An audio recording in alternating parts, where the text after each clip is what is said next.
बताएँ जब आप लोग मातृ वंदना का आईडी पासवर्ड लॉगिन करते हैं तो कुछ हमारा इस तरह का इशू आता है, समस्या आती है। उसका समाधान इस वीडियो के माध्यम से आपको बताएँगे। वीडियो अच्छे से देख के समझ लीजिएगा कैसे-कैसे हम कर रहे हैं, उसी तरह से आपको कर लेना तो समस्या का समाधान हो जाएगा, ठीक है। तो सबसे पहले अब हम क्या करेंगे, गूगल में जाएँगे, क्रोम ब्राउज़र में। ब्राउज़र में जाके यहाँ पे हम लिखेंगे PMMVY, ठीक है। 2.0 कर देंगे, ठीक है। ये हमने सर्च कर दिया।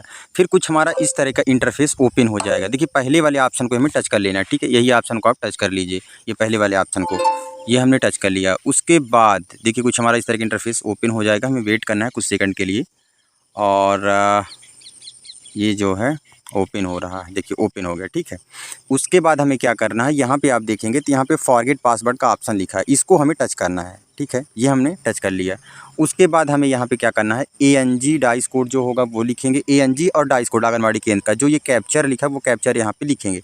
उसके बाद ये वेरीफाइड वाले ऑप्शन को हम टच कर लेंगे, ठीक है। इतना आपको करना है। यहाँ पे ANG कैपिटल में लिखना है, जो डाइस कोड होगा वो आपको लिखना है। उसके बाद ये कैप्चर लिख के वेरीफाइड में हम टच करेंगे।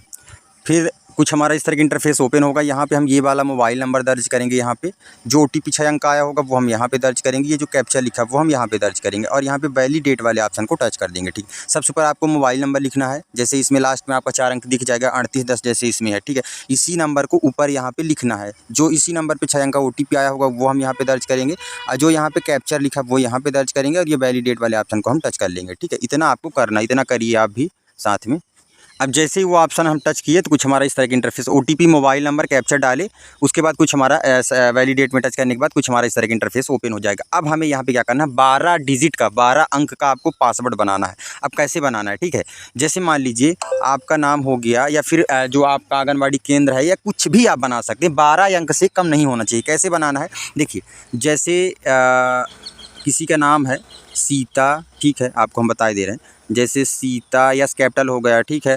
ITA 4 अंक हो गया, ठीक है। सिंह, ये सिंह हो गया, सीता सिंह @ ये @ हो गया 159 कुछ भी इस तरह से 12 अंक का होना चाहिए, ठीक है।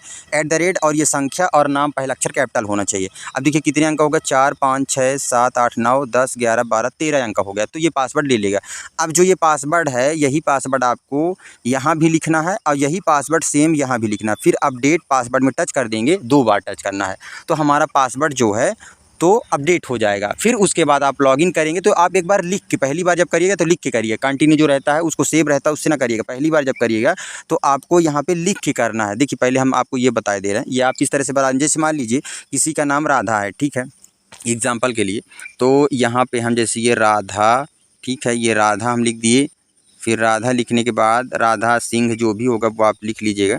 ये इस तरह से @ ज़रूर लगाना है। 1 2 5 9 10 12 जो भी आपको बनाना है इस तरह से बना सकते हैं। 12 अंक से ऊपर होना चाहिए, ठीक है। तो इस तरह से आपको बनाना है। अब देखिए जैसे हमने आपको पासवर्ड बताया था उसी तरह हमने बना लिया। अब हमें क्या करना है, अपडेट पासवर्ड वाले ऑप्शन को टच कर लेंगे, ठीक है। ये हमने टच कर लिया। देखिए हमारा पासवर्ड अपडेट हो गया। सेव भी इस तरह से कर लेंगे। यहाँ पे देखिए अपडेटेड लिख रहा है। अब आपको लॉगिन करना है, ठीक है। जब लॉगिन करेंगे तो आप यहाँ पे हाथ से लिखेंगे ANG और डाइस कोड, और जो अभी आप पासवर्ड बनाए वो पासवर्ड आपको एक बार हाथ से लिखना है, ठीक है। जिस तरह से बनाए हैं आपको इसमें सेव रहता है तो कंटिन्यू नहीं करना। पहली बार जब लॉगिन करेंगे पासवर्ड बनाने के बाद तो आपको हाथ से लिखना है। फिर ये आप कैप्चा लिखेंगे और साइन इन वाले ऑप्शन को टच कर देंगे तो आपका 100% जो है तो सही ढंग से लॉगिन हो जाएगा। और एक चीज़ और, मातृ वंदना में जब तक पोषण ट्रैकर में आप फीड नहीं करेंगे, उनका मोबाइल नंबर सत्यापित नहीं रहेगा पोषण ट्रैकर में, या फिर उनका फेस वेरिफिकेशन नहीं रहेगा, आधार वेरिफिकेशन नहीं रहेगा, तो मातृ वंदना पोर्टल में आप लोग अब फार्म नहीं भर सकते हैं। तो इसलिए सबसे पहले आप पोषण ट्रैकर में एंट्री करिए, उसका फेस वेरिफिकेशन करिए, मोबाइल वेरिफिकेशन करिए, उसके बाद मातृ वंदना की साइट लॉगिन करके उसका फॉर्म फीड करना है, ठीक है। तो इस वीडियो में बस इतना। इस तरह की वीडियो देखने के लिए हमारे चैनल को जरूर सब्सक्राइब कर लीजिए, क्योंकि इस तरह की वीडियो हमारे चैनल में हरदम अपलोड होते रहते हैं। धन्यवाद।